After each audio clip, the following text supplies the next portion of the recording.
Be on your guard. There are older and fouler things than orcs in the deep places of the world.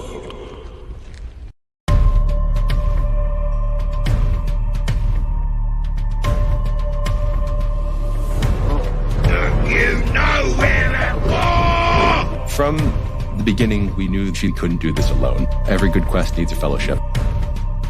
But you have not seen what I have seen. I have seen my share. You have not seen what I have seen.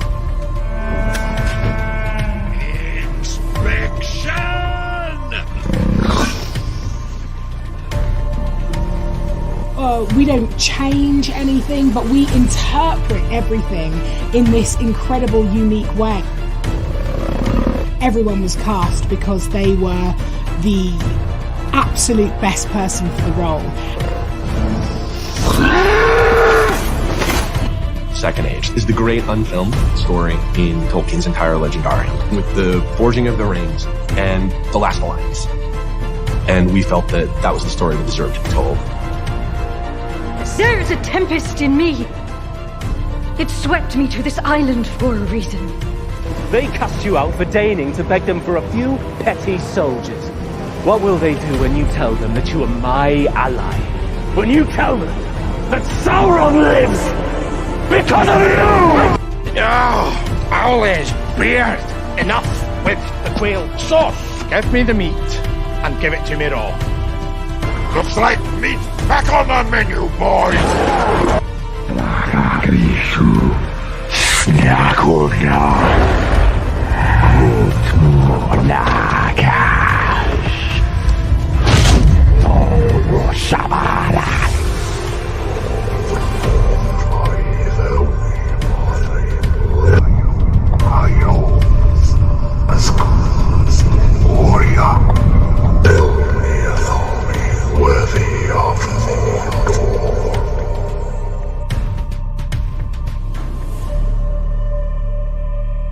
One does not simply walk into Mordor. Yes, I know. I boomered the start because I forgot that this doesn't have a "Here We Come" on it. Anyway, welcome to Mordor Country, where we are here to entertain you with roasting. Wait, we are? Shut the hell up! I'm gonna slap you so hard you're gonna wish you did squats last night. Anyway, welcome to Mordor Country. We're here to have fun. Alf is not joining us. He had a real life thing at the last minute. He will try and get back with us if you're watching on his channel, because he is simulcasting it with us. So if you're here from Alf's channel, he will be here hopefully eventually. He had to step away. Either way, welcome one and all across all channels. We hope you guys are having a nice Saturday evening. I did leftover ziti, chicken patties and tenders and sausage. It was delicious. And Dermy, what'd you have for dinner? I haven't ate. Well, that's a you problem. How you doing? Oh, I'm alive. I had a monster. I'm here now, regretting my life choices. Kind of wish that something bad happened to me while I was watching this show, but now I'm here. Well, aren't you just your own bad thing? I mean, normally, yeah. Anyway, you sent me the link, and I said I don't want to, and I told you to cry more, bitch. That's what I said. Anyway, Jed, you just finished this a little while ago. You're still traumatized, huh? Oh, I'm very traumatized from the episode itself, and I spend way too much time on Twitter, apparently, because the stands are just absolutely disgusting with their fetishization of Sauron. It is bad. So many holes, so much goo, so much grossness. Did you see the one where they're stirring the pot and somebody said, "Oh no, they're cooking Sauron"? Did you see that one? I didn't see that one. The one I just saw was to be the one ring on his finger so that he could pull it out and put it back in over and over again. Oh, Yep. All right. So my life choices. I also spent too much time on Twitter this afternoon before I went to get my haircut because I'm just sitting here waiting for it to start going. All right, and I got blocked 3 times today. Once by a Disney stan who was a furry, but the other 2 were Rings of Power stands. So I did my work. I mean, ABF, I try to get blocked on Twitter. Do you? Believe it or not, no, because I try to be as nice as possible when I'm just throwing facts at people. I live to troll the stands. How you doing tonight, man? Good. No, I like to draw it out as long as possible until they tell me to off myself, and then I report them, and then they get banned. So You see, once in a while, I'll get the rando DM to Minecraft myself, and then I report them, and then I get the message so and so has been banned from Twitter, and then I feel good because it's usually their entire life. Hey, the kind of person. Adam, I have a serious question for you. Yes. You have dark mode yet? No, I don't. No, I don't. Have you found your penis yet? Yes. Did it require the microscope? No. Well, good for you. The tweezers helped, I guess. Rachel, hi. Are you regretting this yet, Rachel? Are you regretting joining this family yet? Nope, not at all. I love it. I love it. How you doing? I'm good. Honestly, I much prefer to be around the boys. Girls are just unnecessary drama sometimes. I'll be fair. Then why do you want to be around me? I was gonna say, yeah, because we're all in on making fun of you, Dermy. Oh, she gets it. I get it. I can respect that. Before we continue, Rachel, I think you should tell them the story of our waitress from last night. Oh yeah, so we went to this place called Sicky's Garage. I know a few people in chats have told me to visit it out here, but she seemed really nice. Nicole, shout out to Nicole if she watches. I know Jed did kind of like throw this stream out there to her, but we met her and she's a big Lord of the Rings fan because she was looking at this, which Jed got me for my birthday last week. Let me zoom in. That's awesome. Let me zoom in. Oh, nice. Mm-hmm. Jed, you never got me anything that nice. Nope, never have. Next birthday. But Nicole was super sweet, and she was just like, we got to talking about Lord of the Rings and stuff. She was lamenting that that she didn't have any friends who were into Lord of the Rings and Tolkien, and then it somehow got onto the topic of Rings of Power, and we're kind of just holding our breath of like, is she going to be a stan? But no, she wasn't. She was ragging on how much the show sucked. And she's a pure blood. I'm like, yeah, she's one of us. Yes. Oh, yeah. She was a big fan. She was talking about getting the shards of Narsil tattooed down her spine the whole way. Like, she's the whole 9 yards Lord of the Rings fan. But she kind of was tentative about bringing up Rings of Power to us as well. It's like, what do you guys think about the show? And as soon as we said, oh, yeah, we hate it, she just went off on it. Unfortunately, she did say she liked Arondir, Don Lemonless, or Legolas the Black, but besides that, it was right on board, and it was just great to see someone out in the wild too. Not like us. We're not in a bubble. It's not just us. It's always that thing. You're always chatting up somebody new. Maybe you've got something that signifies your particular nerd passion, and you gotta wonder: are they gonna be one of us, or are they gonna be a stan? And here, sometimes I wonder. I mean, I'll pass people wearing Star Wars shirts in the crowds sometime, and the ones that have the faded ones that look like they're from the 80s and the 90s, I'm gonna think to myself, I bet they're on our side. I'm gonna guess, because that's I think a you'd really have to be a old little school bit. shirt. Yeah, I think you're gonna have to be very careful with that one because there's the fading effects that they do on shirts and shit like that. So well, this was like usually like fat white dudes. So I'm kind of assuming that they're probably okay. Yeah, they're probably more based. Yeah. But either way, it is nice to find them in the wild. Then again, I don't talk to anybody when I go out because I just want to get my shopping done. And honestly, I don't speak a lot of the languages around me these days. So racisms. What do you know? Is there a lot of? No. Well, one time in Costco, during the height of the coup, one of the employees there, when I didn't want to wear my mask, he came up to me and was chirping at me, literally chirping at me. And I finally was pointing at my face, and I realized he was angry because I was chin strapping it, and I pulled it up. And then when I walked away, I just pulled it right back down. But oh please, I was so resistant during the time. If they were watching me, I would do the right under the nose things. Like, what are you going to do?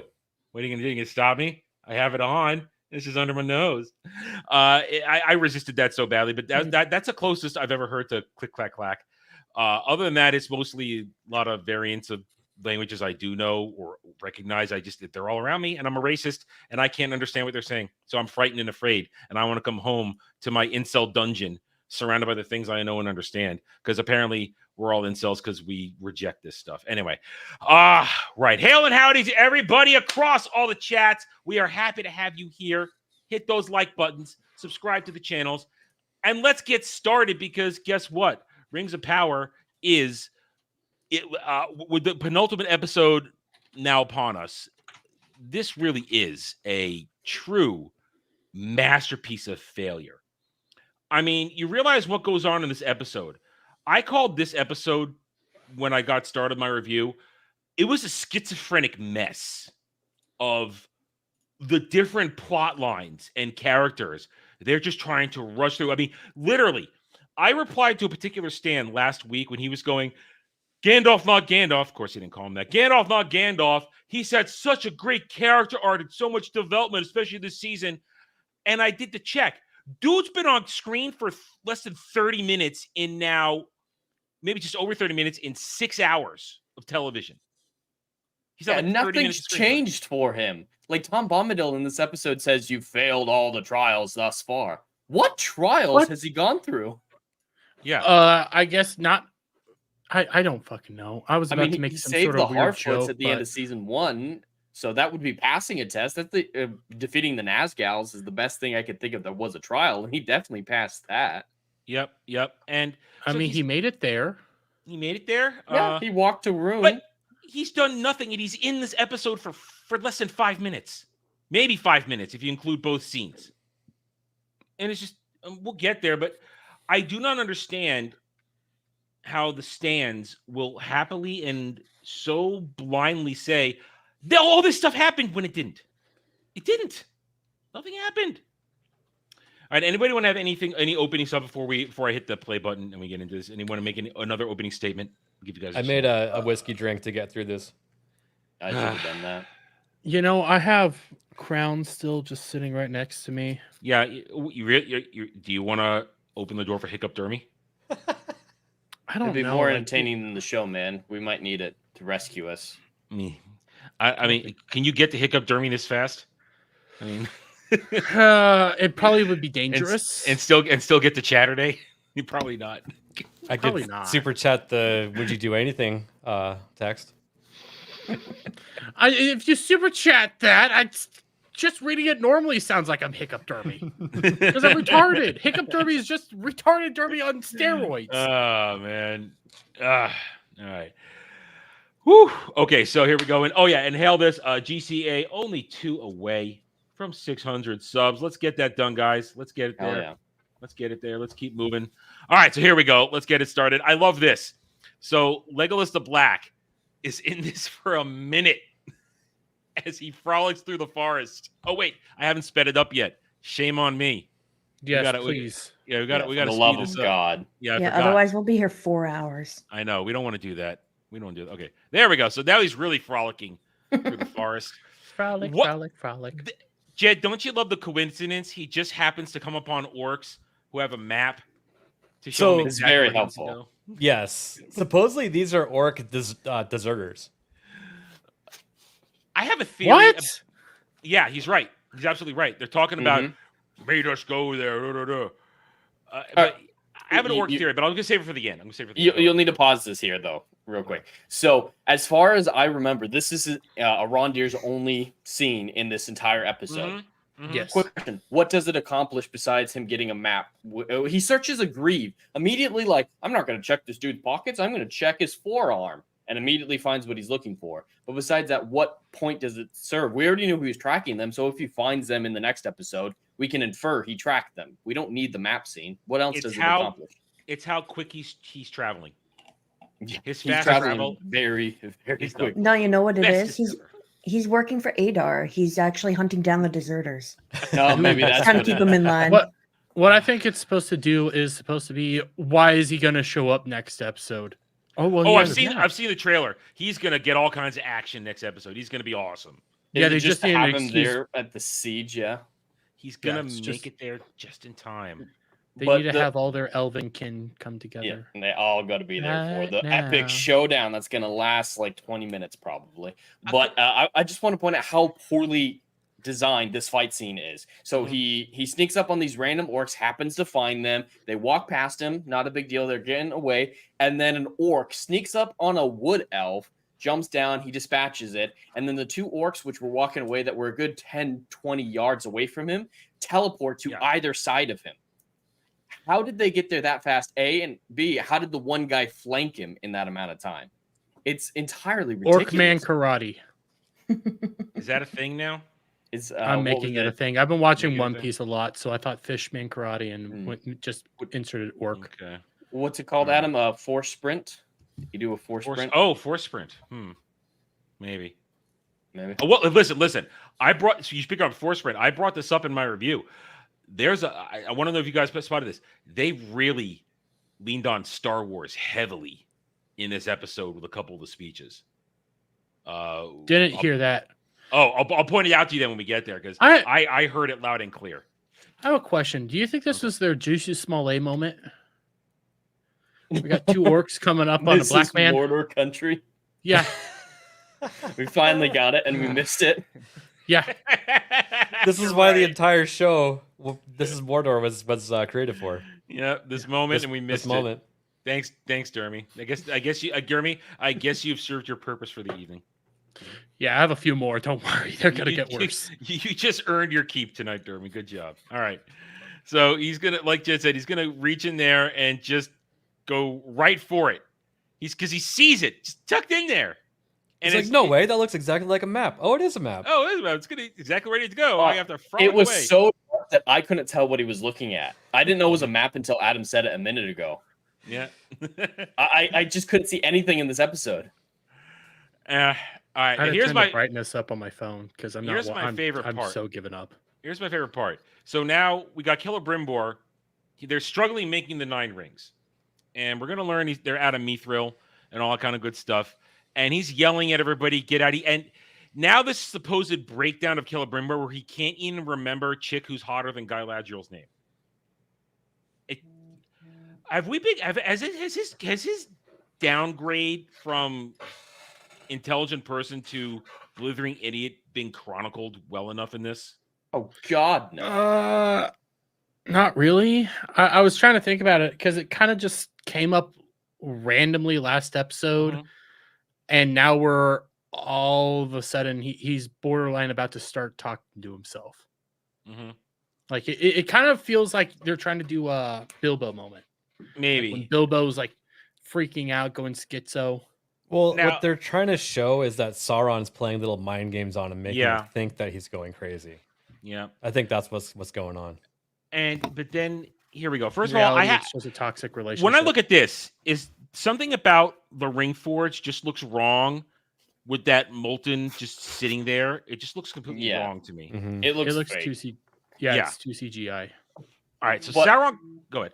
But what I want to point out by Anatar's manipulation of Celebrimbor in this episode is it just doesn't make sense. He keeps saying for the next several scenes that we see them together, stop, you must work on the rings. Don't leave, you must work on the rings. But they don't have mithril, so what work is there to do?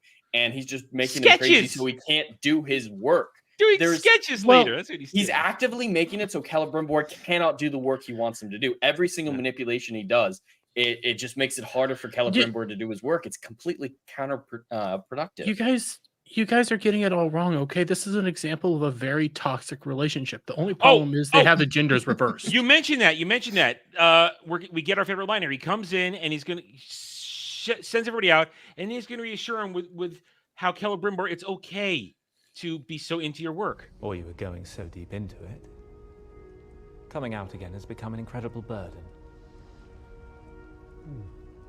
So deep. I imagine at times you must be tempted simply to stay there a while. Oh, so deep. Freaking so scene. deep. It's okay. I was on Thursday. I was watching it. I knew instantly. Opening clip. It was delivered right away. It's just we make a bunch of gay jokes. It's right there. Tell me. Yeah, it's right there. We make a bunch of gay jokes at me. I say some gay shit from time to time. That's gay. It's hard coming out of the closet. I know. Yeah. You're just too deep. You're too deep in the closet, man. Too deep. You're too deep into something. I love how he says so deep right after that, too, because it can be applied to multiple things, being gay, of course, and being in the closet. But it also, the way he says it, is like, I feel like every single writer and showrunner for The Rings of Power says that to themselves whenever they write something. It's like, oh, that's so deep. They take a sip of the So box deep. wine, take a sip of the box wine, and just think about it real hard, and pretend that he's whispering that to them. It's so gay. Anyway, so that happens, and ABF was right. This is all about him messing with his mind. I put this hammer down. Oh, but the hammer's there. You're working too hard, but you got to keep working. They don't know what they're doing. But they have any of this. Well, it's because he can't act, so they have to like throw in these overt clues that Celebrimbor is going crazy because he just can't act through it. Is it acting, or is it the fact that they don't know how to write? It's either right, because the dude playing Celebrimbor, I know him originally from Downton Abbey, when his character in that one is Edith's would-be husband, and then goes and gets killed by brown shirts in 1920s Germany. He's a good actor in real productions. I was just talking about this last night. I've seen bad actors act well because of good writing before. They just didn't write it very well. Yeah, Downton Abbey is top tier writing. This is not. And this is bad writing, bad direction, and I think the actor doing Celebrimbor is doing his best, but I think Anatar is just completely wooden. Charlie Vickers is range. Terrible. Charlie Vickers has zero range. He's a thirst trap. That's all he is. He's just a thirst trap. Thirst trap and incel. That's all he can do. Yeah. Well, my question with Sauron after this scene and the big one later on is, what is his power level? He suddenly exploded to being a mastermind, to be able to put a vision on the entirety of Eregion. But he can't, fight. In the flashbacks we saw in season 1, he gets killed by a couple orcs, or Morgoth's crown, apparently. And the serpent, he survives. He actually passes the trial that Muriel goes through later on in this episode. Sauron passed it. He's favored by the Valar according to their rules. Now, a quick question. I wish Alf was here. Is that supposed to be a Silmaril? That's Feanor. Is that him holding a Silmaril? I believe so. I mean, what else would they have Feanor with? I mean, that's really underwhelming. That's for the things that made Morgoth cry. Celebrimbor is his grandson. So he's walking out, looking up at that statue, thinking, "I want to be as great as he is." Is that? I thought all the Cimarils were. Well, that's not a real one. It's representation. It's representation. If it's a representation, I think it's underwhelming. It's just a crystal. It's just like the rings. They're not actually that well made. They're just blocks of material that some do vague things in this show. That's kind of what the Silmaril. I actually know a bit about the I can never say it right. Silmarils. Silmaril. I'm never going to be able to say it right. Shut up. You can't even say espresso. Yeah, I can't say that right either. I know a little bit about them. No, I can't. I know a little bit about them. They were basically just crystals that were crafted from the tree, and that's kind of what they were, but they gave off light. So I don't have a problem with them looking like a crystal.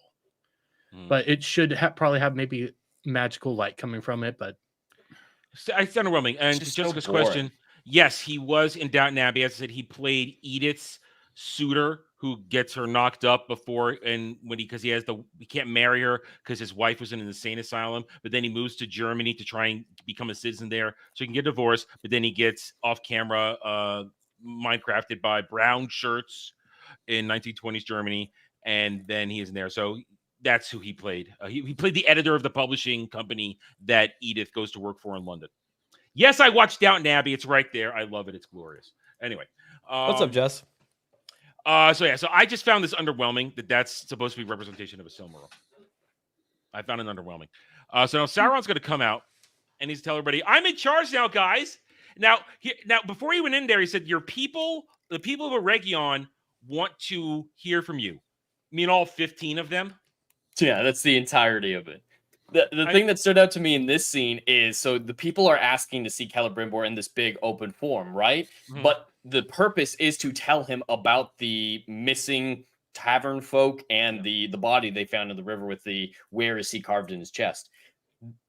You would never tell the lord of a city, "Hey, everyone's going missing and there's a dead body with a message for you," by saying, "Hey, can you come out and talk to the entire city?" No, they'd send a messenger up to him or say, "Hey, can you come down here and see this body?" And then maybe Anatar could take a look at it, whatever. But they're telling him the news by bringing him to a massive crowd to spring it on him.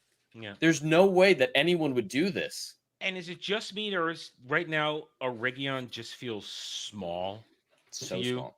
For the jewel of the kingdom, feels really small. It really does. It feels like there's only 15, 20 people that live here. Yeah. And then, well, you know what I think they're doing, though? You know what I think they're doing? I think they're trying really hard not to get caught in copy and cut and pasting people onto the scenes again, like we got last year. I think they're really trying hard not to get caught in that again. Instead of just going to the work to CGI unique people, they're just skipping it entirely.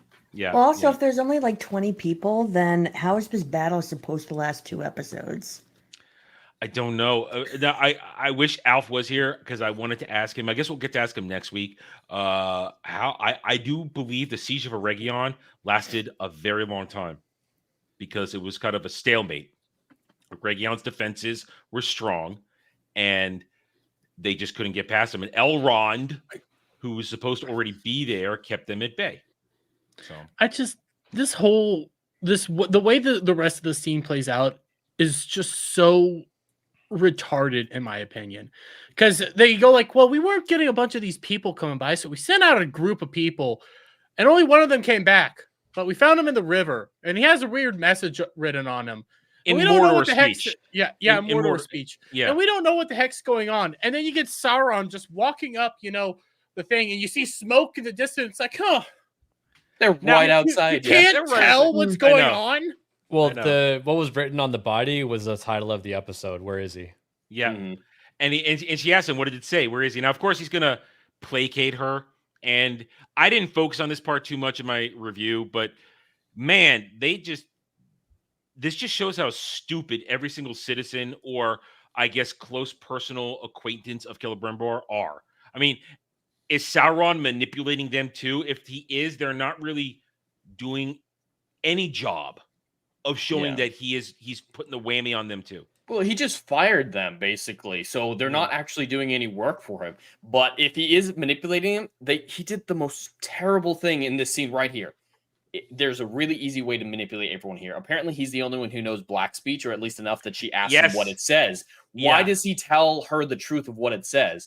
Because it's obviously talking about Sauron. Where is he? Where is Sauron? Is what that meant. But if he came up with some random lie that it's completely unrelated, it doesn't put suspicion on, hey, there's someone here who's not supposed to be here. He's doing a very poor job in manipulating and just further making it more difficult for Celebrimbor to do his job, taking his myths away from him, getting an army here that's going to stop him from doing his work, telling him to work when he has no materials to work with. Sauron is the worst manipulator I have ever seen in a show. He's doing a horrible job, counterproductive at every turn. I'm going to say this now. I was going to say it later, but since you kind of brought it up, the army part, I think, especially after that final moment between Galadriel and Adar in the episode, I think they're going to try and spin it that at the very end, Adar, his children are going to resent him for getting them involved in this war, and it's going to open the door for Sauron to swoop in and take them over as a benevolent Dark Lord.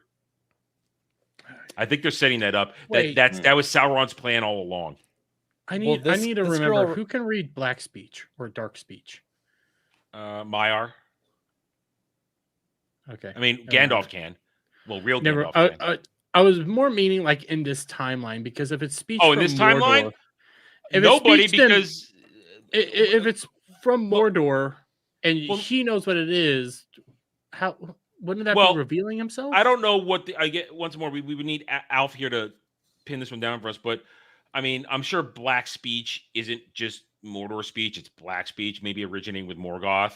But so I would assume, like Gil-galad would know it. Maybe the eldest of the elves out there, the most senior remaining elves on Middle Earth would know it. But nobody else would. Yeah, the real Celebrimbor, I think, would know. But I can buy that this random elf lady doesn't know, and most of the random elves. Yeah. And listen, she just lost her job. She needs comforting. I'm here for her. Okay. She's gonna start Middle Earth OnlyFans. This is yet another woman who's lost her job. And you know what? I lost hers. We're gonna get there. This girl right here is gonna be the one that's gonna hand deliver the rings to Sauron, I bet. You're probably not wrong. She's already thirsty for him. Mm-hmm. And it's, oof, listen, if she does do her Middle Earth OnlyFans, I will go to Middle Earth Google and not pay for it. Okay. Let's keep going. So he's going to tell her, what does it mean? It means, where is he? And my problem with the where is he thing, as we get to go across to Adar, is where did Adar ever get the idea that Sauron's an Eregion? Has that ever been established? Well, the only thing I can infer is later on he says Halbrand is Sauron, right? So somehow he figured out Halbrand was Sauron, and he knew where Halbrand was going. I don't know how he figured that out on his own, or why he let him go if he did, but I think he always kind of figured out that this is me. I hate defending the show. Jesus Christ. Like, they were kind of implying that he knew that he was Sauron at the very beginning. It was probably piecing 2 and 2 together, but you're right. How did he know that he was going to go to Eregion or anything like that? But I think he's always known that he was Sauron. Yeah. Then why didn't he kill him when he was there? Because he probably needed him to go there to make the rings. Jed, why? Plot armor. I guess. Plot armor. Plot armor. Yeah, that too. All right, so the dinner party. This is absurd for so many reasons. It's just, I don't even want to know what's on that table. I don't. Hey, it's meat, dude. Don't you want meat on the table? You know what? We watched a woman make meat last night. That is not my fault. Just because I shared the video, not my fault. Anyway, so this is the first part of this. I think the second encounter is much worse for the character of Galadriel. But in this one, I feel like this is just reestablishing that she still has a girl boner for Sauron. Oh, yeah. Is there anything else to this? Besides the introduction of the crown. No, there was the other thing that somehow Adar also was mesmerized by Sauron, and Sauron gives you whatever the fuck you want. Galadriel wanted an army. Sauron wanted children. No, not Sauron. Adar wanted children. Yeah. And again, they called him the Uruk. But then they say they got the things that he promised them, so why would they want to kill him? It's like, yeah, he gave you what you wanted. Why are you not mad? The way you wanted it. Not the way you wanted it. And the line here, you see, it is not Sauron's lies that must be destroyed. It is Sauron himself. Yeah. What does that even mean? So let's get right to that. So he breaks out the crown. And I remember this from a few weeks ago in another, when we talked about this before. Well, I think it was on the premiere. The crown of Morgoth was reforged into the chains that bound him. Not to mention Morgoth was a fucking size of a mountain. So, is this supposed to be a link of the crown? But here's the problem. Adar says, I was there when they pried the Silmarils from his crown. Is this implying that it was, I don't know. I don't get how they even do that. And they also mention like where they talk about the thing that Morgoth is trapped in and what's going on there. They don't get into the specifics, but yeah, he has his chains because they can't. Yeah, they're not allowed probably. They have his chains are there, so they have this. But then if you were around when the Silmarils were pried out, then what the fuck? Well, I just want to point out a basic grammar thing here, because that sentence you referred to, Adam, the Silmarils is how you pronounce the plural of Silmarillion, right? But he says when they pried the Silmarils out of its setting, he switched to the singular after saying the plural. And it's just bizarre. But I think the biggest problem with this scene is where he mentions there are many stories about what happened to Morgoth's crown, but this is the truth. Taking a jab at Tolkien, I see it. You're right. You're right. I agree. Hey, Tolkien said they got reforged into Morgoth's chains or whatever, but this is real. We changed this because this is the truth, and that's the way that they've justified all of this. And a lot of other shows try to do that, like with The Witcher. They're saying, "Oh, it's just all up to interpretation, multiple timelines or whatever. If it's different, there's people telling different stories." But this is the truth of how it actually occurred. And it's just insulting to the original creators, saying you're an alternate fake history because of oral tradition muddying. You're right. I agree completely. it's even more blasphemous because Morgoth's. I at least know this bit about Rings of Power. Tolkien lore brings. Jesus Christ, why am I doing this to myself? Somebody slap yourself. Slap yourself right now. Slap yourself. There, happy. Like Morgoth is also very tied to basically their apocalypse. Like Morgoth's supposed to return. He's not actually dead. He's just imprisoned right now in an eternal battle with another being that I can't remember its name. Like they're supposed to come back and finish their final battle. So with Morgoth's crown being around when it's supposed to be enchaining him, that destroys their whole apocalyptic like lore Jeremy, as well. Stop adhering to the lore. No, I'm not. Okay? Because I can't say we're on too many different channels. Fabulous. Yeah, these fabulous people, okay, think that they're better than Tolkien when Tolkien thought this shit through. He was very meticulous in every little thing he did. And these guys think they're better than him when we're just... Jed put it out that they screwed up the goddamn plural and singular. Yeah. They're retarded. And they're fabulous. They're Agatha. Fabulous. Ooh, dude, that's mean. That's really mean. Yeah, I'm getting that's there. Mean. Okay, that's what I have with the show. And I'm not even drunk yet, and I'm angry. So he's basically going to say, because I had the crown, which I ganked him with, and if we have your elven rings, we can put an end to Sauron. It's just stacking magic. This reminds me of That's a good way to put it. 8-year-old. Yeah. And what if like Captain America was in Iron Man's suit and had Thor's hammer and it's the same thing with how the Mithril was created in season 1. It's like a lightning struck a tree that had a Cimmeril in it while a Balrog and an elf were fighting over it, and the power of the Balrog, the elf, the Cimmeril, and the lightning fused down into the mountain. And it's just so many things on top of each other that it doesn't actually make sense. Jed, we did this as a joke, I think either last week or the week before, when we thought that Disa was going to be the one to battle the fucking Balrog by wearing I still think it's going to happen. rings. I still think she's going to wear at least one ring and sing fighter because she did sing fight in this episode. I can't wait till we get that. I'm wondering if Adar plans on putting the rings on the spokes of the crown, on the spikes. That's of the what crown, I was like thinking fingers. too. And Can we go back to what the crown looks all like? of them. What? All Go 10 back of to the them crown. that exist right now. Go back a little bit to go back to the crown a little bit. I wonder. I just want him to do the most insane thing at this point because this show is just like dead to me. Count the spikes. Holy shit, we could do it. We could do what Jed just said. There's 3 big spikes. We put a ring on each spike. rings. We then wear the crown. And then charge him. Yes, Put your exactly. head down put your head down and spear him. And the crown itself is supposed to spear have him some again. sort of properties. So What they got to do is add in a metal bar in the middle of the crown to hold like this, and it's like brass knuckles. Why don't we just put a bit between somebody's teeth too to make it sexual? How about that? Well, they were already going to ram it up his ass anyway, so. God damn it, Jeremy. But yeah, I want to see how many small spikes there are, because there's the 3 big spikes for the elven rings, and then a bunch of little spikes for the dwarven rings. It's Full retarded. infinity gauntlet, this thing. You guys, I wouldn't put it past them to try and do it. All I know is that from what we've seen later on in the trailers, Sauron has his crown and he's using it to duel Galadriel. Yep. Yeah, I know. I don't know how that's going to work. I haven't even seen the trailers or anything. All I'm imagining is Sauron holding the crown while fucking Galadriel has like a ring and they're just slapping him back and forth. No, she's got a sword and she swings it while he's going,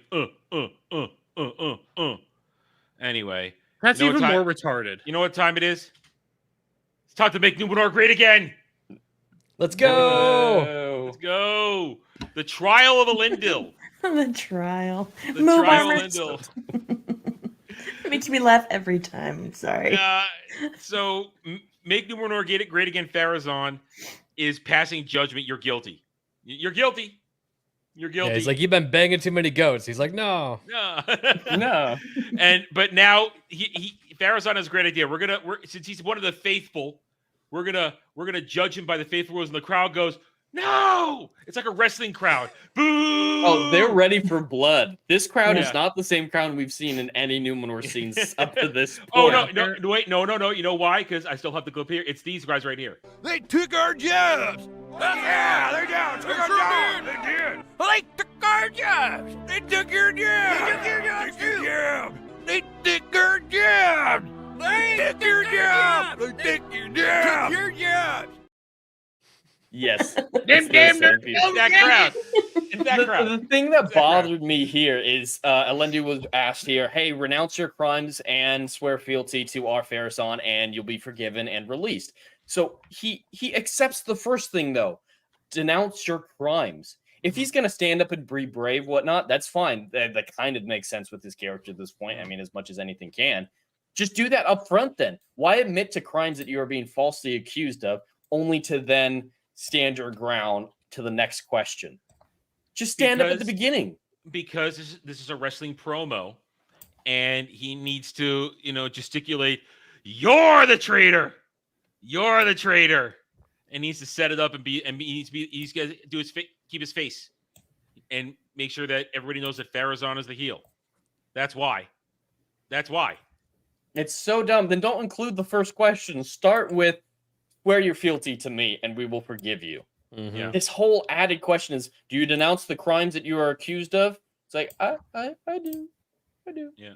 And then goes all strong mode. Like, they're so incompatible, his emotions, from 1 second to the next. We got to side with the lady with the questionable heritage. Okay, the questionable diversity chick. We got to side with her because she's a woman and questionable diversity. You want to add to that with more racisms? I want to give you a chance here. No, I'm saving my big racisms for a little bit later. Oh, okay, I know where you're going. I got one in the chamber. Yeah, I think I know where it is. He yells at Pharazôn Jr. If you had done a better job, wouldn't have do this. So now they're going to feed him to the sea worm to judge him. We'll see if the sea is always right again. They do. He actually does use the line again. I can't believe he said it. He said it. They went away from it for the entirety of the season because they knew how dumb it was. I have to ask a question once again. I need more people to answer this for me. Is sea worm an actual thing? Not like this that I'm aware, but I do want to point out their great naming convention. We got the mudworm a couple episodes ago, and now we have the sea worm. I want the fireworm. Yeah, that's what the Balrog's going to be. It's going to be a fireworm. Oh my god! I gotta say right, fireworm. I said fireworm.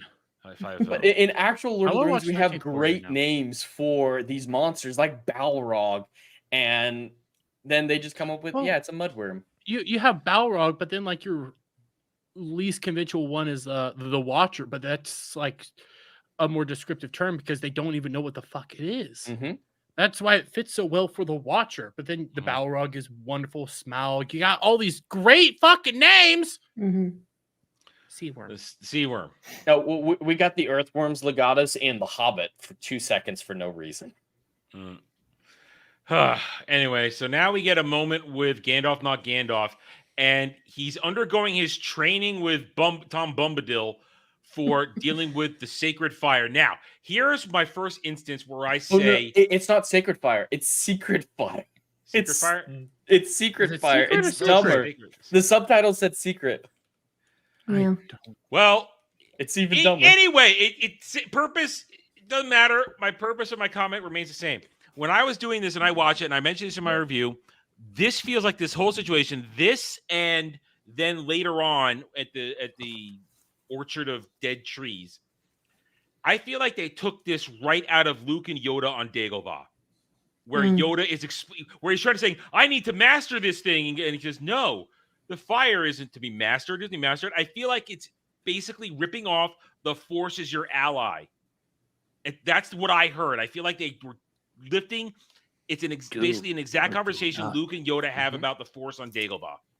That's what I heard. There is no try.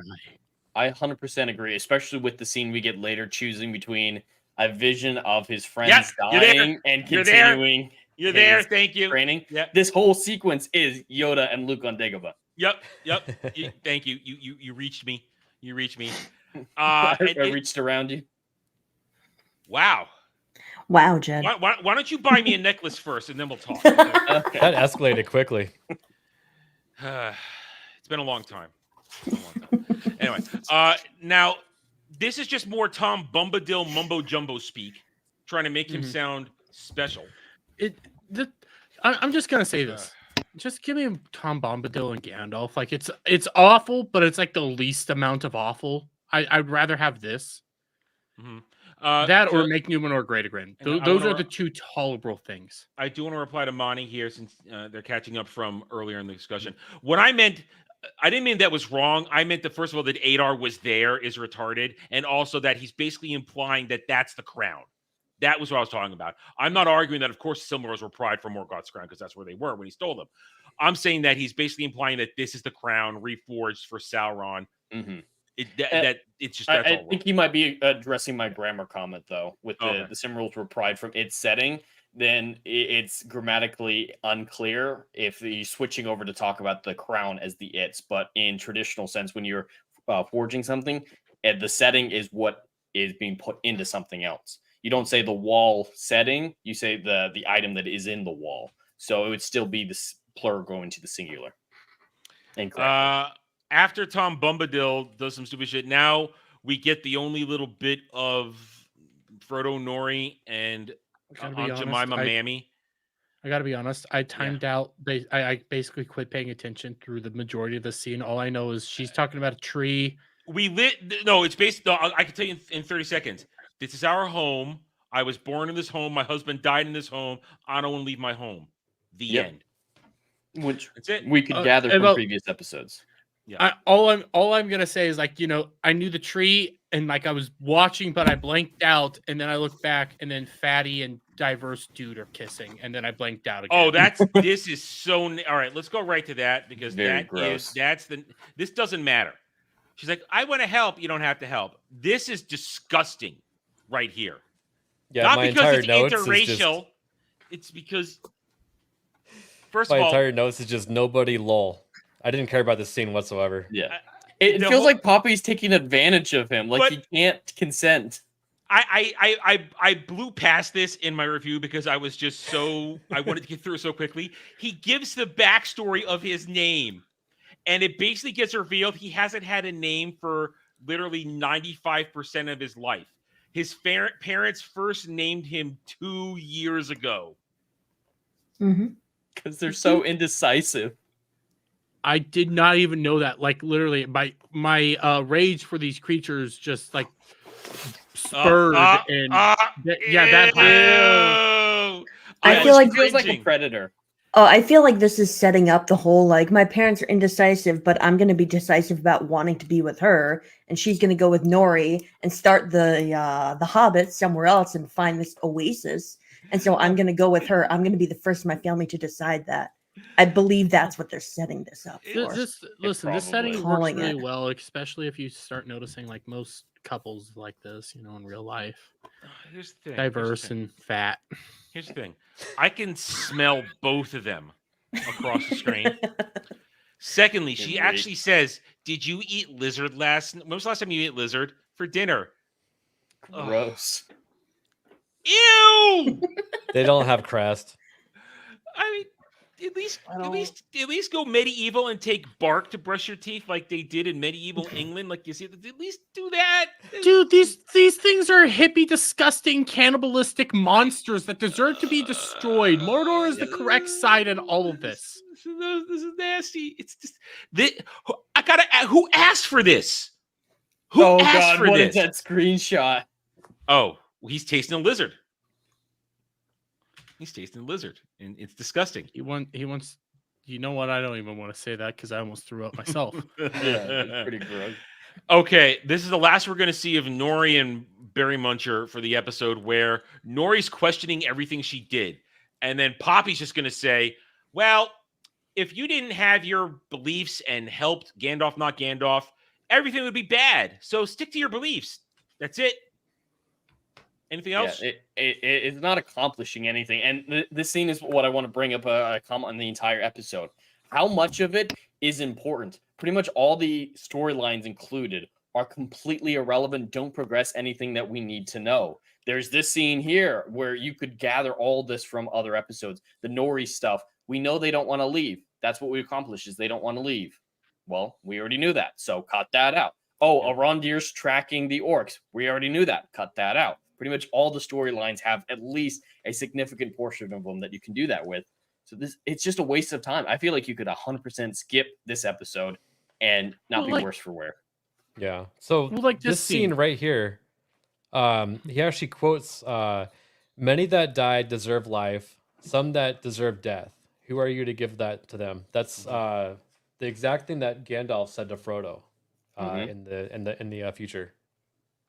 Yep. Yeah, pretty close to word for word. More, it's more pulling that stuff. And as Jed pointed out, this completes my Star Wars reference for this thing. I had a vision. Can I save them? Yeah, but if you go try to save them, undo everything that they strive for, which is basically what Yoda says to Luke when he wants to go to Bespin. Somebody watched Empire Strikes Back and Return of the Jedi and decided to write this episode. Because there's a Return of the Jedi moment when we get to the dwarves that I'm going to harp on. No, I disagree, okay? Because those movies are good. This is retarded. Thanks, Jeremy. Listen, they decide to have us, okay, we're going to go do trial that you failed a bunch of other trials, but now we're going to go do trial. Now we're going to come here to tree of whatever. It's like, well, dark wizard fucker already has his staff, so now it's time for you to find your staff. Go out there and find staff. How? You'll figure it out. Yep. Trust and the you know what's going to happen? Fire. You know what's going to happen? He's going to go back to the tree at Bombadil's house. Yes. Probably. He's going to go there. He's going to stroke that branch. Go like, oh yeah. This is just it's just going to be a full-on Harry Potter Ollivander scene where he's just trying out different sticks and they fail until he finds the one. Yeah. And that's what's going to happen. Bombadil's gone. You're a wizard. Stranger. You're a wizard now, Gandalf. That would be great if that's when he finds out the name. That's my name. It feels right. I like that. Okay. They were doing that whole thing of the moment you find your staff, you'll figure out your name. So you know what? This is all a subtle message about masturbation. Yes. Yeah. But are you jerking yourself off or you're jerking off somebody else? Well, it's about puberty. You know, when it'll happen when it happens when you find your staff, and you'll know. You'll know it feels right when you hold on to it real tight. You know what? You're right. Can I just say something about this scene? They said put your beard into it. Yeah, that was an actual quote. I think I missed that. Yeah, it was inspirational quotes from the foreman to get the guys working. The subtitle said bread, though. It sounded like beard, but the subtitle said put your bread into it. It was bizarre. They're delivering the riches, which are instantly cleared out in the next scene. Well, they're already fitting them into crowns and coins and cups and everything. They're doing a lot of this really quick. Yeah.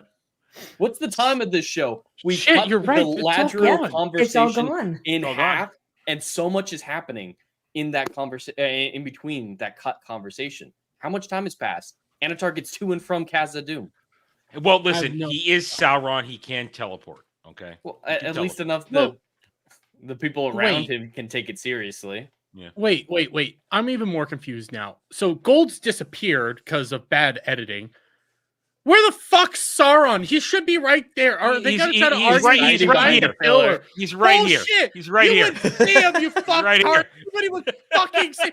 Goddamn, during the fucking third would be like, I'm right here. I obviously can see him. No, you can't. You don't know who the fuck's coming out. No, he's right there. He's right there. He's right there. He's right there. He was right there the whole time. Derby, you didn't see him? You didn't see him? You didn't see him? Oh my god, you didn't see him? He's right there. Just open your eyes. See, now, I think that Durin the Fourth is most angry because Sauron is a boyfriend stealer.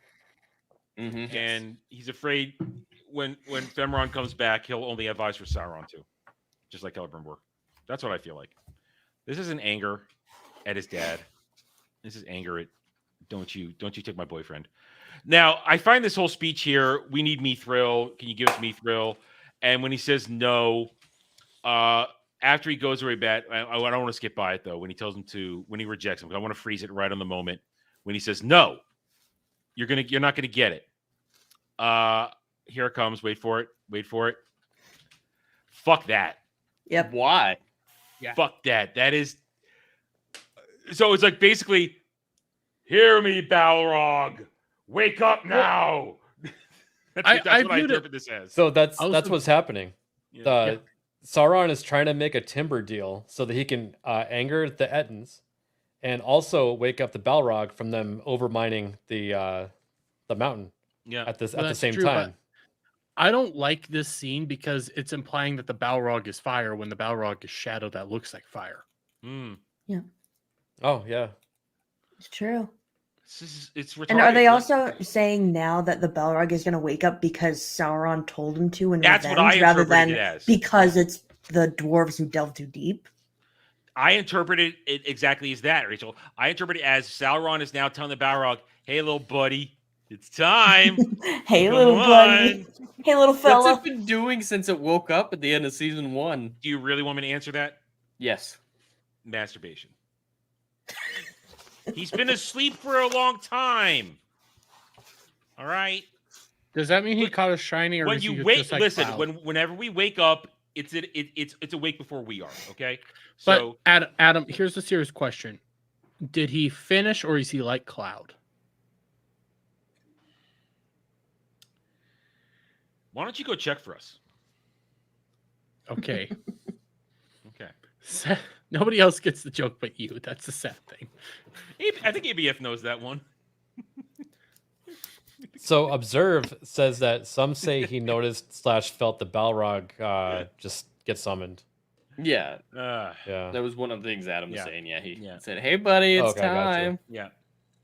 So this, I hated this, and he's gonna leave, and he knows this, and now Durin's gonna basically say, "Dad, I love you. I'm so glad you're normal." But then Durin the Third goes, "No, we're gonna be the new Make Khazad-dûm Great Again military-industrial complex. We are gonna make weapons for everybody, mithril for everybody. We're just gonna produce tons of weapons of war. It's gonna be great. I It's gonna be fucking great. love this scene. I love Great. that part. And It's like, he's like, "Why would you do this?" And they try to hold up. They do the whole thing. You're not wearing the ring. The ring is wearing you. That it's basically that. And he's going to try and take it off his hand in a second here. And when he does it, that looks like a force push to me. Mm-hmm. That looks like bad wire work to me. That's very true. It's a force push. It's just boom, force push. If Alf was here, this would set him off on a tangent of these are not how the rings work. That's not how the rings work. Yeah, you're not the Superman as soon as you put on a ring. Yeah, you don't have force push. You don't have super strength. They're rings of domination, is what they are.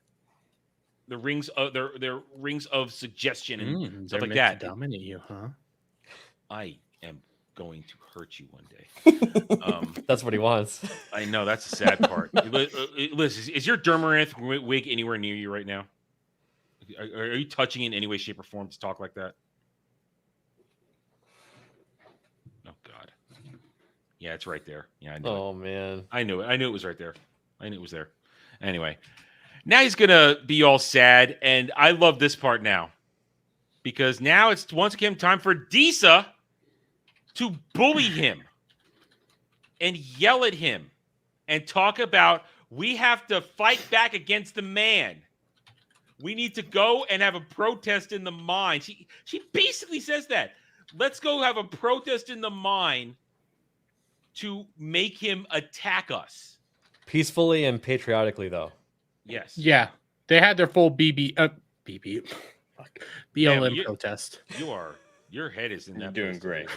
My head's in a very bad spot right now, is. to be perfectly honest with you. She's I've lost all so power hungry here. This is Yeah. psycho bitch territory. She's gonna yell at him so much he starts to cry. That's what I hate about this scene, because in the previous season, he was so proud that when he argued with his father, he couldn't bring himself to like go and talk to him. Where's that proud dwarf? He's been beaten down and dominated by his bitch wife. Yeah, He's a crying little bitch baby now. And here is awful. My second Star Wars reference, because now he's going to go off. I can't do this. I can't stop my father. He's still good inside. It's basically Luke talking to Obi-Wan. There's still good in him, Ben. I can still see I can't attack my own. I can't kill my own father. There's no good left in him. That's what There's this no is. good left in anyone. But yeah, that's 100% that same conversation. Yeah, it's Return of the Jedi right here. At least Disa doesn't keep yelling. I half expected her to keep yelling as soon as she saw he was crying Fucking and make fun of him for it. Get the fuck up. Basically. Instead, she's going to decide to sing later. And yeah, she just starts manipulating him instead of yelling at him. Is it Still very singing or is abusive it yelling? relationship. Yep. Little people have big feelings. Whatever happened to their kids, by the way? They sent them to Work in the mines. She locked him in their rooms and forgot about him. Well, they did. They were buying him a present last time, weren't they? Oh, okay. There was that, and then they refused to eat food. Hold on. I had one last thing for the Disa scene. Yeah. So she says at one point, I love Yes, him as this much one. as you do because God knows he was more of a Deadbeat father to dad. me than my own father. Of Deadbeat course, dad. the Black Dwarf has a deadbeat dad. Yeah. Went down to the market for some mithril and never came back. I went down there for some of that great fucking Fine grade mithril. That fine grade mithril I dust. could not remember the fucking the weed, pipe weed. Went down for No, some pipe pipe weed and never came back. Went out What to get is some scratchies. She's saying that she's 100% justified in feeling the way she does because she loves his father as much as he does. Bullshit, bitch! You're trying to subvert him. Yeah, that's Cause not a love. rebellion. Was that not what you had in the chamber, Dermy? That's what I thought you were talking about this whole time. No, You I had have some worse ones coming. Okay, up. so hidden big tit sister McGee is now pleading with Elendil to just do what Farazan says. Just do what Farazan says. And I mean, I made an inappropriate joke that she hugged him too tightly when they were on the ground. I made an inappropriate joke. Yeah, I don't. that's feel bad not about the it. way father-daughter hold each other. I Yeah. felt uncomfortable in this scene. Yeah, Like, I made it looks like they're gonna kiss. Yeah, I also I made inappropriate jokes in my review, and I don't regret it. Help me, stepdad. I need your assistance. Yeah, I know. Damn it, Dermy. Don't let's not go OnlyFans on this. I actually no, I think My no, mom's more out of accurate. Let's not go town. Brazzers on this. That's a more accurate term. Let's not go Brazzers on this. But here we go. She says, "My lord Farazan said my words would be deaf to your ears because you don't love me anymore. So I'll bring in the only woman that you do love now, your favorite ship. Here comes That's right. Bring in the black woman and boss him around. Here comes Blindy McBlind to Ugly Cry. Are you ready for Ugly Crying? How the fuck did you get there? To be fair, she can't tell she's ugly crying. She can't see herself.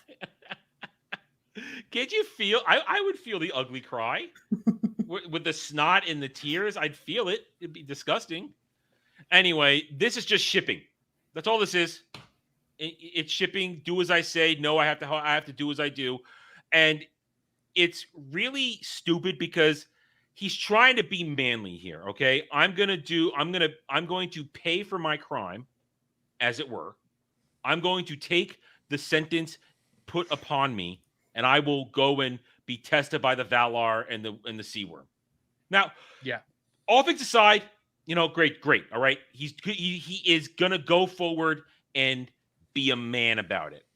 That's gonna get taken away from him real soon. This was the "C is always right" moment, I think, too. Yep, he'll say. Yep. Got to remember right there. The C is always right. Yeah. Is Elendil allowed to do nothing? Even in season 1, every heroic moment he could have had was taken from him by somebody else. And this will be taken from him by ethically diverse queen. Okay, we're here. It's time to open a new shaft for Mithril. Oh, but yes. when they turned the corner and saw her there, I just burst out laughing. Yeah, same. And she turns around, and I knew she was gonna sing. I'm like, Oh, I yeah. think myself, Immediately knew the sing song fight was coming. Now I thought she was gonna. This isn't singing. This is a black bitch just yelling for her protest, going like, "Ah! Ah!" Well, she Sure, turned Patrick, on. This isn't singing. She I turned thought on she was her gonna- Batman device that summoned all the bats. I thought she was gonna do a dark side banshee wail. Because there is a dark side ability called Banshee Wail. I thought that's what she was going to do, and they would be like, "Oh God, we're being pushed back by the force of her wail." But if I still had, I re-edited this without the audio. Actually, you know what? This is a prime example of black woman angry. Okay, and what happens when black women get angry? Jeremy, tell us Angry what that's black like. As I women get yelling. this. Hold on a second. Angry black women yelling. Everybody sees it all the time. They just start screaming, yelling, shouting. They make all sorts of crazy noises, and then people just run away because they don't want to deal with it. It's not working. Why isn't it working? Jesus God Christ, damn it. Adam. I didn't expect it to do this. I don't want to have to go to the actual review because then you'll see. I had the clip. My Camtasia's not opening. It's being retarded. It's loading forever. There we go. I got it. I got it. Keep going. Keep going. Chat, probably when I was talking about black women are yelling. Wait, what? What Jess said in chat is kind of interesting. Oh. Sweet Jesus, what did I walk into? Says Dre. And then what? Dre's here. Hi, Dre. You know what? This will be perfect because then I said this earlier, but bats in the lore are related to vampires, which are evil. Of course, so Disa is evil. Well, Disa's always been evil. I don't get how singing summons bats, though. Because it wasn't singing, it was sure screeching. She was screeching. Okay. Jed, are Only you the like bats a could bat hear singing that. expert? How would you know? It's a fair point. Well, I don't think anyone is she was screeching at such a high pitch, okay, that the bats resonated with it and understood immediately at the supersonic level that they needed to come down and go fight off the workers, okay? Because it wasn't supersonic or hypersonic. It was this.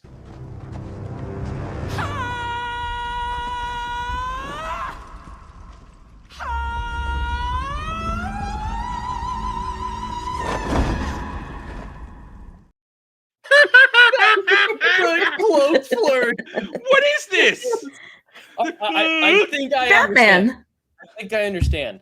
She has been terrorizing these bats for decades, eating them, slaughtering them, and trained them to fear her scream. That the moment they hear it, they immediately take flight and try to escape the mountain. They're finding the closest tunnel that they can dive down and just get as far away from her bloodthirsty class. That is a theory I can get behind, Jed. Yeah, I believe it. That's why she's so fat. She eats only bat meat. Yeah, I like that idea too, but I still stand by the fact that they think this is actual like activism and protesting. So we're just gonna yell and flap our arms and going. Here it goes again. So bad. Wouldn't these dwarfs be familiar with these bats enough to not be afraid of them? Like they run away screaming, but they don't attack like Disa or Durin, so they're not dangerous.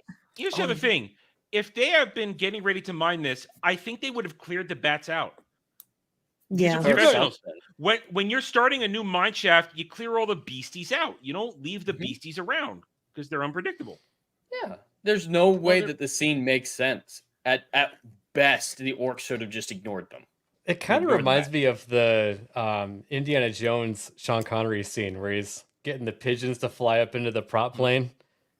Yep. Oh, you know what? You, though? Durin. Fuck With you. She goes, "I love you. No time for loving." No, she says, "Love me later." Yeah, love me later. And But you she, know like, what? This snaps makes it at him. sense. This makes sense as to why her dad was gone. Because she's Batman now. So her dad died when she was a kid after leaving a theater. No, she's Fat Man. That's what happened. Nah. So now they're Maybe she ready. ate them. Oh, Yeah, God. you're right.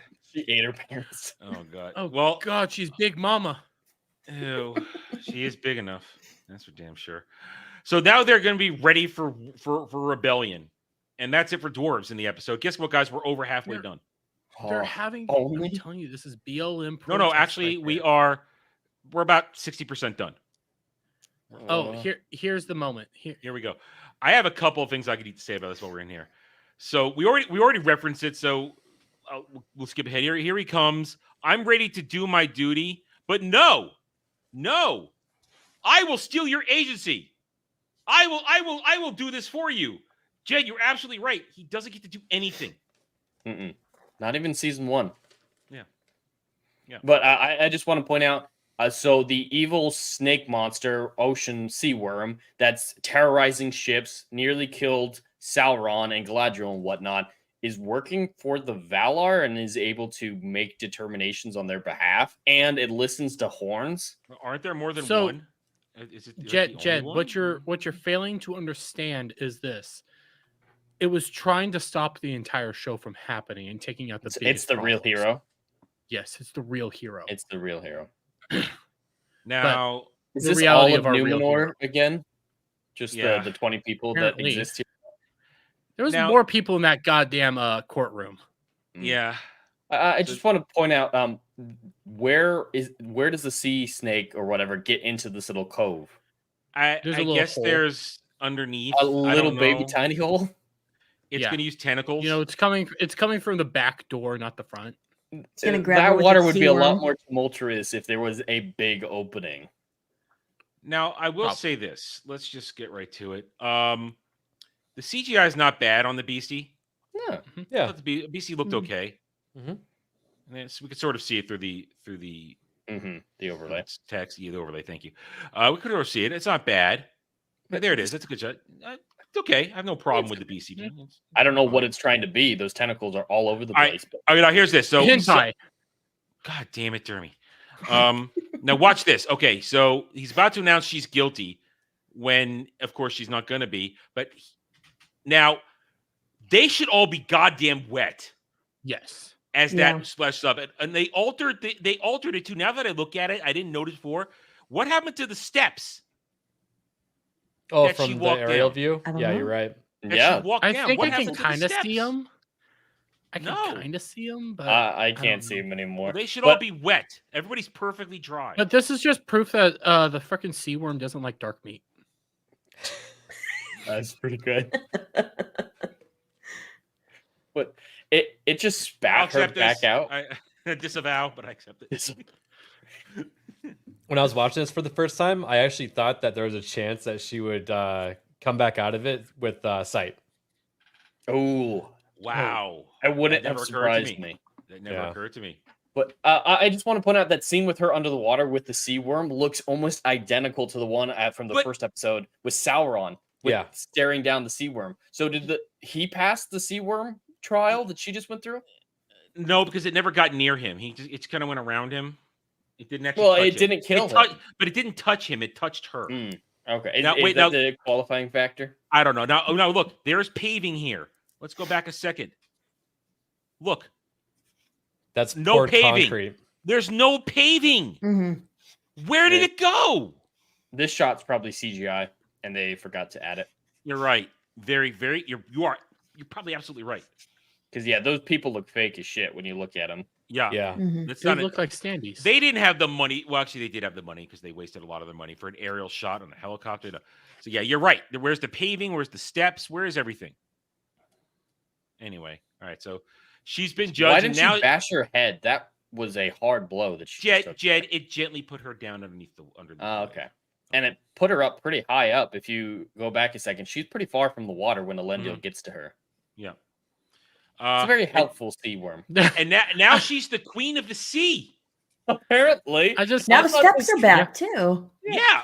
I thought No, this Look at trial that. was just to say you won't be punished for your crimes, but apparently it's So- like the eagle where it Wait a minute. helps with monarchies. Well, If it's like it a had been biblical Elendil- thing too, I guess. If it had been Elendil, would he now be king of the sea? If it had been Maybe. him? Yeah. No, So- he's a Probably. man. Oh, Oh, you're is he? right. Is he? So He does would've sea failed worm because he's a override man. eagle in sea Oh, I- ride? Sea worm I think- overrides eagle. Well, no, I she's the think queen so. of the sea, but he's the king of Numenor. Oh, queen of the sea, king of the land. Make beautiful Yeah, all babies. she can do is go try to swim, but I don't know how well that's actually going Um, to work out. She can't see Ooh. where she's going. Dude, Yeah. she's just ethnically ambiguous. She's not black. Okay. Well, Are- Jeremy are said we she sure? can't swim. No, I implied it. I didn't say it. Fabulous. Anyway, I mean, she just sank. yeah, that's a completely different backdrop than that scene with the wave comes up. It's completely different. Yeah, Yep. it is. It's completely different. I wish I had noticed that in my review. I was just focused on the wave not hitting everybody, and I just wanted to be done with it. Damn. But that's what this is for. Secondary commentary. And now we're done with making Numenor grading. Oh, I'm sorry. R. Farazan, excuse me. He now needs to have his own vision of Halbrand. I don't. Oh, This, got a this little is eye of retarded. Sauron. Yeah, because you start seeing the Eye of Sauron, but No, that's Mount Doom. That's Mount Doom. I know, but he was- I think it's supposed to make you think of it. There's a lot of it's not actually the eye, but you're supposed to think Yeah. of I the mean, eye. that's You're supposed- that's Mount Doom. Well, but when it's in the Most actual look like an Palantir, eye, that's you're a right. famous. That's how the Palantir looked a lot of the time in the Lord of the Rings movies. When You're right. Sauron's talking. How is this happening? All right, so question. Does Sauron have a Palantir and is communicating with them? Or what the It's up No, his ass. it's It's up his prophecy ass. device. It's now just crystal But I ball. have The crystal ball things. All right, so I'm going to put this out there now. Is this now going to be the instigating factor for Numenor to invade Middle Earth and go after Sauron? What? Maybe. We still got to find out why they're going to go for the Valar or for the Undying Lands. I don't think this is going to be why they go after Sauron. I think this is going to be why he wants to maybe get Sauron back and Halbrand back. And he goes like, you know what? We kicked that poor man off. Maybe we should actually bring him back. Maybe, yeah. Anatar is going to show up back on Numenor, and that's where season 3 Sauron's going to be. But here's the question: do we even see Numenor again in the season? Last episode. Yeah, probably a little bit. There's a lot to do in that final episode when the battle's not happening, because there's not going to be a whole lot of battle in the final episode, I think. Oh, you know what? I mean, I know that's supposed to probably be Mount Doom, but I wonder if he's going to look again or think that's actually a forge, and he's going to learn that the rings are being made, and he wants to resume total control over Numenor and then try to go get a ring for himself. Do they even know about the rings? No, they don't even know. That's probably that's what find she's out. saying is through the Palantir or something. Yeah. Which Sauron is manipulating, right? How do you get that from watching a volcano fart? I don't know. And Jessica's right. These are not fortune-telling machines. They are communication machines. That's it. I got to be honest. Every single time we get those like that lava thing, all I'm thinking is it's a volcano farting. Well, you are gassy, so you do think about that stuff. I don't know what it looks like after you have Taco Bell, man. That is disturbing. Yuck. All right. Now, I love this scene because this is the dumbest Galadriel has been all season. She tells Adar everything. Without hesitation. Yeah, with no prompting. It's just, here's how the rings work. Here's how I gave the ring away. Let's work together. My ring's name is Nenya, by the way. Yeah, I mean, we're gonna do all this together. It's gonna be great, and we're gonna save the world together. And trying to team up with Adar. That's absolutely what Galadriel would do. Let's join with the army of orcs. To be fair, let's really think this through, though. Let's think this through. Is it a bad move to team up with Adar? Because all he wants is protection for his people. He's like, listen, you know what? We said it last time we were doing this. All he wants is his people to be happy, healthy in the Southlands. Leave us the fuck alone. Okay, just leave us alone. You just opened that up, though. All right, Dermot, you just opened the door where I was going to go through next. He says, all right, fine. Let's say we work together. We defeat Sauron, this and that. Are you going to leave us alone, you high and mighty elves? Because we just want peace. We're going to kill for it. Well, the entire season starts off with Sauron saying, let's enslave Mordor. And all the orcs are like, yeah, let's enslave them. Fuck them. And then he's like, oh, but there's going to be casualties. And then they're like, nah, never mind. Yeah. Like, the orcs want to kill. Like, they're evil. Yeah. They're evil. Are they really? Are they? Yeah, they're Dermy, misunderstood. Dermy, just because you see yourself in them doesn't make them acceptable. You don't want to know what I see on Sunday night. Yeah, Dermy, he's not saying you see yourself in them like woke people see themselves in characters. He says you see yourself inside of them. Yeah. Oh.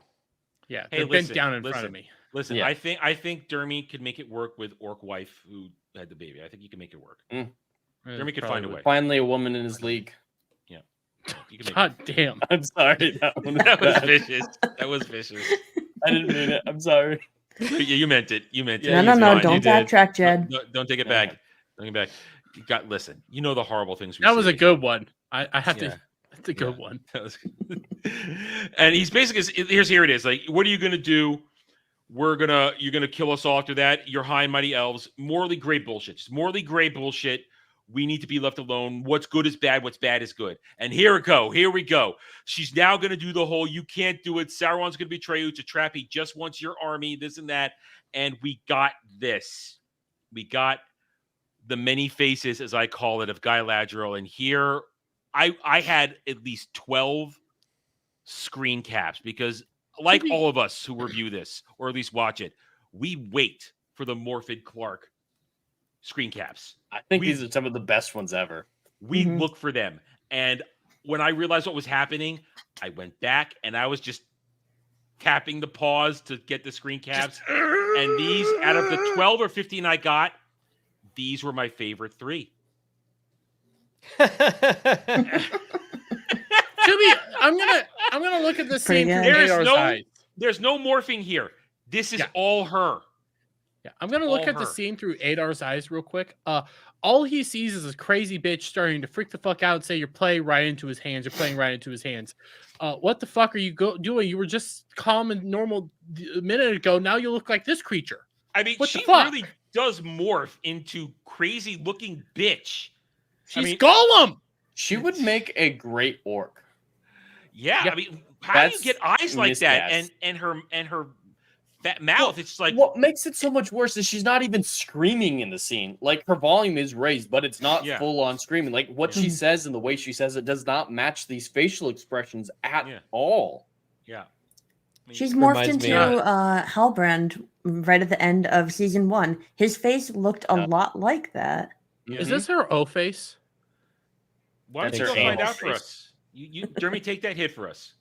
I'll take that hit. I'll take that hit. You go take that hit. I'll go deal with elf assistant who's hotter than her. But yeah, so I originally my thumbnail was going to be Disa singing, and then I got to this point of the episode and I realized, oh, it's Morfydd Clark time with facial expressions. How can I not? How can I pass it up? Shit. And now remember, this is also I've also raised the lighting on this 3 times. It was so dark. This is 3 times to get so that we could actually see it. Maybe they were trying to cover it up. Maybe. Trey actually might have a point in the chat. This is her on the toilet. She's fighting for her life. Holding on tight. Just she had 300 pounds of Taco Bell, says Dre. She had some slimy fish. Oh God.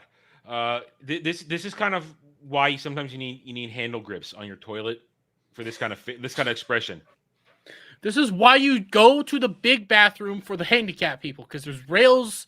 There's always room. Well, listen. No, listen. I ain't doing that I ain't doing that in public. Not something that fierce. Not something that fierce. I'm not doing something that fierce. I only do that in public. That's full. What's his bucket? Dumb and Dumber, the original. So I love this. Thank you, Morfydd Clark, for providing us with countless thumbnails. I am saving these because they're glorious. We thank you for being you. And I mean, really, she can go from resting bitch face to insane cow in 2 seconds. 2 seconds. All right, let me get this back up. More than 2 seconds. More than 2 seconds. Well, I would need more than 38 seconds. I would need more because I don't see it. Anyway, so there we go. She's going to scream and shout, "How dare you!" Now, I'm pretty unimpressed by his army here. I was too. He was like, "Look how vast it is," and like 7 campfires lit up. Yeah, it's very pretty synchronized fire lighting. Yeah, from no fire to sudden fire. That is not enough of an army to siege a city like that. This Aragion is. Maybe with the 20 people that live there. It's plenty. Okay. All right, she's gonna have to freak out. And now here's why I say, there it is, right there. I love it. Oh, look at that. She's so crazy. Now here's why I say that I think he's gonna lose the trust of his orcs, because orc that just wants to have peace is hesitant to give him the horn. And he's like, just give it to me. And I think that this is how Sauron's going to sweep in and say, look, your father sent you to death. I'm here to help you. Mm-hmm. Yet, and I could see Jed about to say it, there's been no buildup for this at all. None. It's all coincidence. No setup and payoff. None. What I was going to say is Rachel's comment in the chat is fantastic. The campfires are lit. Mordor calls for aid. That's pretty good. That is good. A goblin light them instead of a hoblet. A hoblet? What? Man, you're in good form tonight. A hoblet. See, this is why I can't say words. Words me do gold. What? Good job, Jeremy. Words We're me really do proud gold. of you. Okay, the army's getting ready, We know but do now we get the final pimp temptation of This is just this all this. of Celebrimbor. Can we just jump there? Because We are jumping there. Now, he cuts his hand here. Anybody know why he cuts his hand?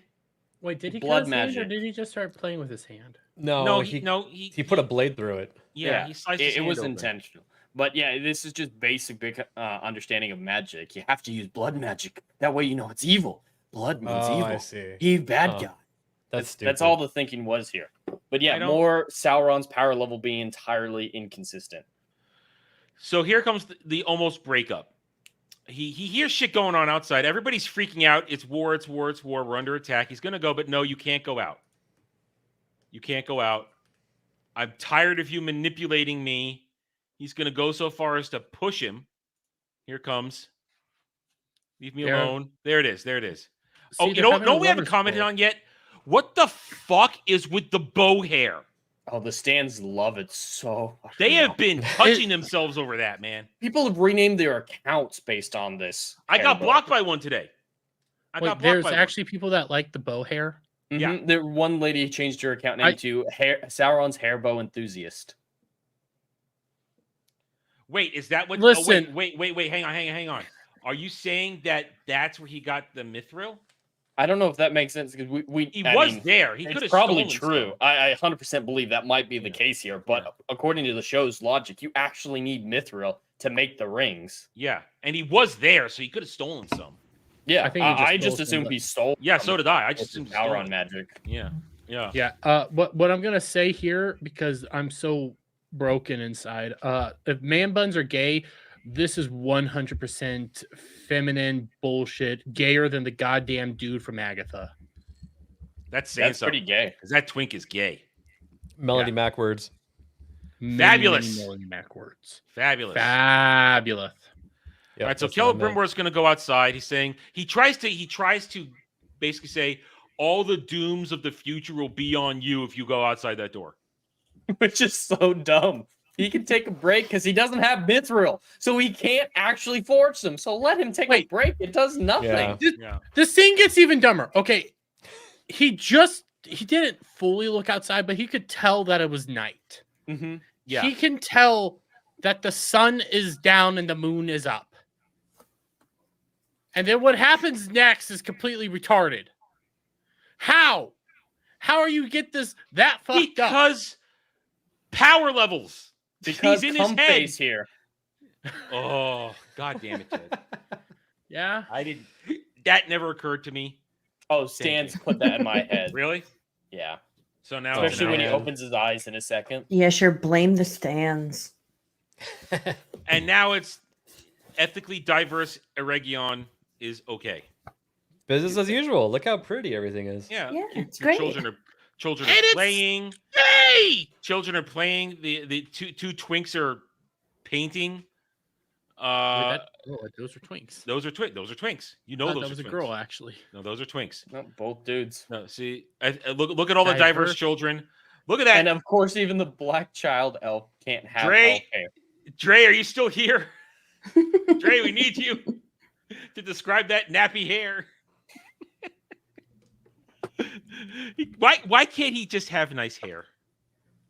Why, can't Why we does he have to have? Yeah, I don't know. Because that baby costs fur? money, and they don't have that in the budget. So the diverse children are happy. I think there's going to be a diverse couple going to say "I love you," but now it's going to come out. Oh, it's okay. Wait, then why was Everything's it so fine. bad? Why was it so bad for him to walk out there? Yeah, you're just gonna confuse him and make him feel like he's being manipulated by screaming at him, "Don't you dare leave!" Oh yeah, everything's fine. No, because he's going to play on his ego, Jed. You're going to make something greater than the Silmarils. You're going to make the rings. The Silmarils will be forgotten, and all you remember are your rings. Here, take And your when- grandfather. Take this fine bit of mithril I got for you. It's the finest grade. One sniff, and you'll be knowing everything that your grandfather knew and better. This is also the scene where he says when people write about this age, they'll call it the Silmarillions. or the Silmarillion. And this is the second time he says precious too is in this scene. I missed it. I completely missed it. I didn't even pick up on the precious. I missed the precious. I missed it. I would have said it in my review if I saw it. So shit. After you did that whole thing with the it's fucking drugs. mithril, it's literally drugs, especially when literally he goes drugs. like, it's fine powdered mithril. It's literally drugs, man. Yeah. Literally drugs. I'm surprised he didn't smell it to check how good it was, you know? That Give would it a have been little glorious. taste. Yeah. That would have been glorious. But now rub it in the teeth. Great. Yeah. No, So- this is an Agatha. This is an Agatha. Where they So some of tasted the candle. stands are saying that workshop hammer is what's going to be made out of the material for the Ring of Power. The One Ring? Really? Maybe. I mean, His if they use grandfather's Galadriel's dick dagger for the 3 Why- Elven rings, might as well use the hammer for the one. Here's the hammer here's that made the question. Silmarils. Yeah. God damn, I wouldn't be surprised now that you mention it. Shit. I wouldn't be surprised if somehow they make all these interconnecting stories, add in ingredients for the One Ring. Like the Balrog's blood, he puts it in the ring formula. Something in Numenor, maybe the blood of the sea worm, and maybe a Harfoot or the disease that those Mad Max Foot of the Harfoot. Just Foot of a Harfoot. throw Harfoot. Foot of the Poppy's Harfoot. foot fungus. Get Poppy's all nobody. the storylines No, for go the get ingredients. nobody.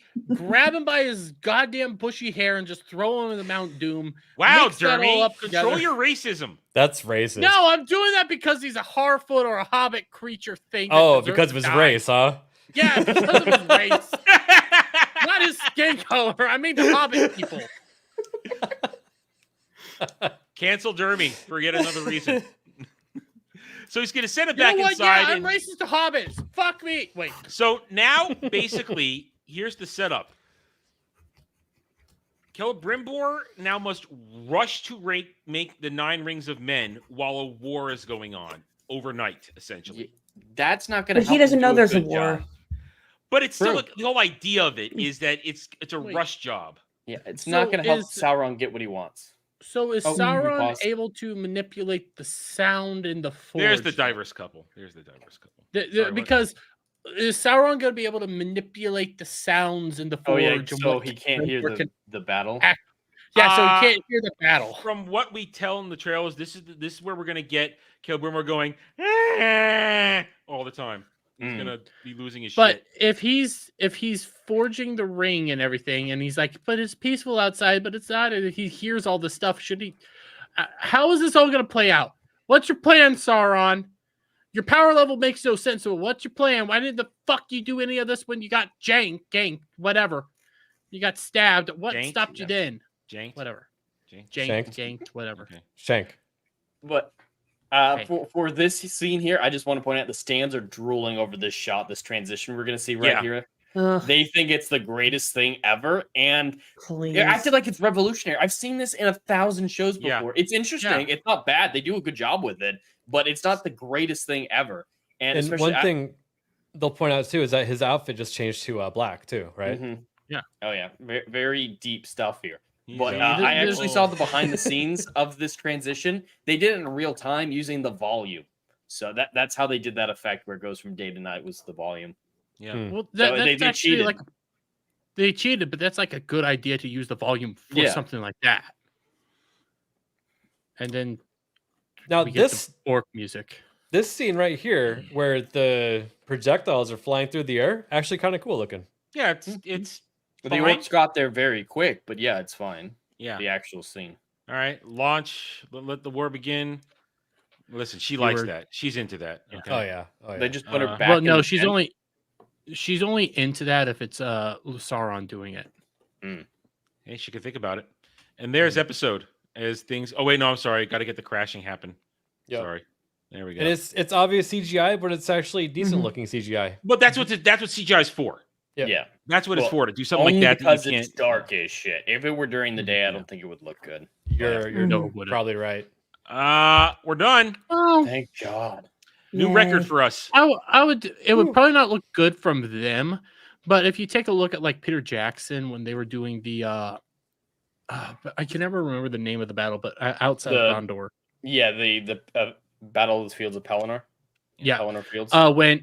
There's a really good shot of like that, all those being CGI, but when Gondor's launching the debris and stuff and all the broken buildings, there's that really good shot of the one coming down on the really fucked up orc guy and him just looking sidestepping. That looks good. These guys don't have that capability, but no, that was still day-ish. But yeah, so there it is. Nothing. I mean, events happened, but really, this is another empty episode of actual. It could be 10 minutes tacked on another episode. But yeah, this is modern writing through and through. Yeah. I know we're talking about Rings of Power, but take what we saw here and take Agatha. What happened in Agatha? Jack shit. What happened here? Really nothing. This is modern writing. You pile up your beginning, stretch it out as long as possible. Then your last 2 episodes or last episode is where you do all the actual revelation of shit that you have hinted, and then it's really nothing ties together in the middle. Like the middle parts can always just be cut out. What the fuck's going on with the ends? Nothing. That was pure look. Entwives. Did you want to see Entwives? Because Peter Jackson didn't do it, so we did it. Do you think you'll see the Entwives again? No. I thought we would, but that's back in the Southlands, man. Are we going to see Isildur again? I wonder about that. I wonder. And Theo. Remember Isildur's new. You're not going to see Theo. Remember, they yeeted Isildur from the last 2 episodes of last season, so he might be done. I don't know if they like Isildur. It feels like the showrunners don't actually like him. Here's the as thing. A character. Here's the thing. I'm going to go back to what we talked about when we were dealing with Isildur and his plot armor, and also Legolas the Black and everything surrounding him. I'm going to reinforce the idea that they had a whole storyline planned out surrounding Theo and Arondir and Baby Mama Bronwyn and Isildur. But because Baby Mama Bronwyn went off to be a true activist, they had to scuttle the whole thing. I think they just ditched it, which is why now they have a much more attractive woman of questionable diversity. They just ditch storylines all the time. We still don't know why the cows were getting poisoned. It's not Sauron's fault. It looks like Sauron goo, but it's not because of Sauron. Yeah, you're right. It is. It was because of Sauron, and we never get explained how they couldn't see the orcs building a trench miles long across the map. They don't explain anything in the show ever. It's just nonsense piled on nonsense with flashing colors sometimes and a lot of. Why were the Barrow Downs freaking out? Why were they so angry? Oh well, because Jeremy, because it's out of place lore. That's why. Yeah, they just made it up. Because those are servants of the Witch King of Angmar who doesn't even exist yet. Remember? Yeah, but why were they in the show? Somehow Sauron knew Galadriel was coming. What the fuck's the troll gonna do? Oh, Troll's gonna fight. We haven't seen the troll in literally how many episodes? We saw him marching. Oh, there are stands thirsting for him, saying we need more of him. They'll thirst for anything. They're all. I want him weirdos. to break my bones, Daddy. Listen. Oh my God. Cloud looks normal compared to these people. Okay. Yeah. I just talk over his joke. I need a clip Jed saying I need to break my bones, and I'm sorry I talked over your joke. I'm sorry. Jed, say it again with the Anatar O face. No. No. Anyway, this show continues to be nonsense. It continues to be erratic. It's like I said, beginning of today's stream. I said beginning of my review. It's schizophrenic storytelling. They jump back and forth to all these sections. Each one of these segments of these plot arcs, most of them are literally maybe 5 or 10 minutes. They don't stick with what you could actually. How hard would it be to make an actual episode of just one plot? Plot A. Don't even need a plot B, just a plot A. But no, they have to jump A, B, C, D, E, F, and then try and F us in the ear with this shit. Are they gonna? Is Sauron gonna eventually, with his showdown with Galadriel, go like, "Yeah, I destroyed that bridge"? Because if not, then who the fuck destroyed the bridge? How did the bridge remember, the stand said when the windows blew open when he was first still Halbrand and we saw lightning strike, that was the destruction of the bridge, guys. Yep, that's what this Bullshit. Is Sauron. I That's need a what- clear answer. That's what the Sands are saying. That's what the Sands say. Yep. That's No, destruction of the bridge. I cannot accept that. Those retard, I'm not gonna listen to what the retards say on fucking Twitter that are just gonna be over there, stroking their dick or rubbing their minge to this shit because they have to, because they have no real actual thought process. I'm not gonna accept what they fucking say. These people come out here and say what fucking Jen said about the fucking troll. These people are idiots. I don't give a fuck what they're saying. Okay, how the fuck did the bridge break? Derby, Who the did it? people, the stands are aligned with the riders, and the riders are aligned with the stands. So They look to each other to fill their holes. Yeah, they fill each other's holes. Take that however you want. The They're doing the showrunners probably did not. centipede. The writers did not have an answer, and will not give us an answer for how the bridge blew up. But now that They we saw Jed, they Stan's have no saying- answers for anything. They have no answer for anything. But now that they heard the stand say it was that lightning bolt, they're like, "Yeah, that's totally what we were thinking the whole time. We're that smart. We're that subtle."